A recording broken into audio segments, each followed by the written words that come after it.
Purgatory, if it is valid. It wasn't part of the Old Testament that the Jews accepted. So why would Christians come along and say, let's add these books to the Old Testament? I know you were raised Roman Catholic. I've had several discussions with Catholic friends of mine. Yes, sir. On the concept of purgatory. Yes, sir.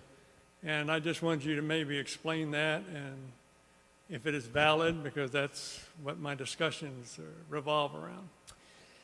Yes, well, purgatory is really what led to the Reformation, believe it or not.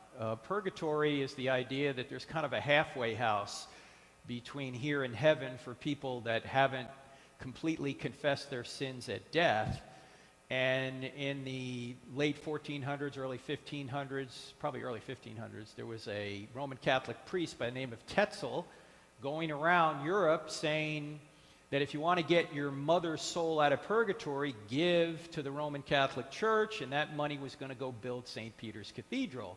And he had a phrase that he would say when he was going around asking for money that went something like this: when a coin in the coffer rings, a soul from purgatory springs.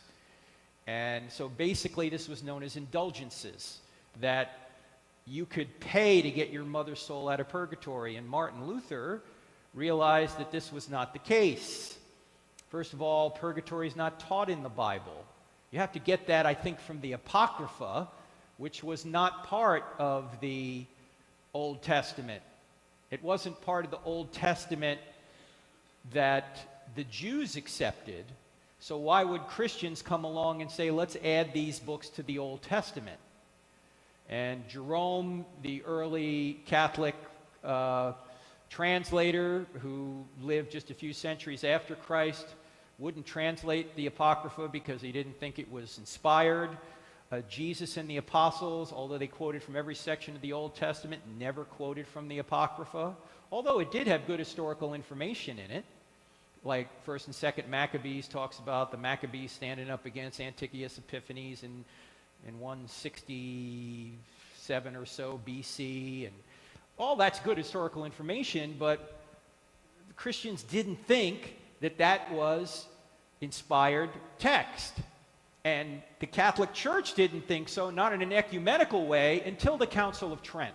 And the Council of Trent began occurring in about 1545 or 46 or so, about 30 years after Luther came along and said, no, we're not saved by works, we're saved by grace, and indulgences is wrong.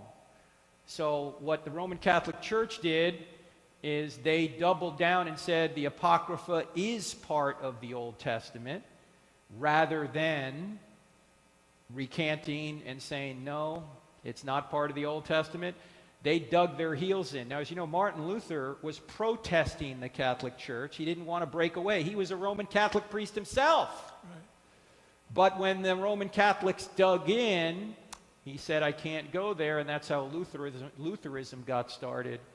And the rest is history. Now, if you want a good book on this that is endorsed by both Roman Catholics and evangelicals, there's a book written by my co-author, Dr. Norman Geisler, and another gentleman, Ralph McKenzie, called Roman Catholics and Evangelicals, Agreements and Differences. So if you really want to get into the details of purgatory and Mary and justification and places that Roman Catholics would agree or disagree, I highly recommend that book, Mel. Thank you. All right? Thank you so much.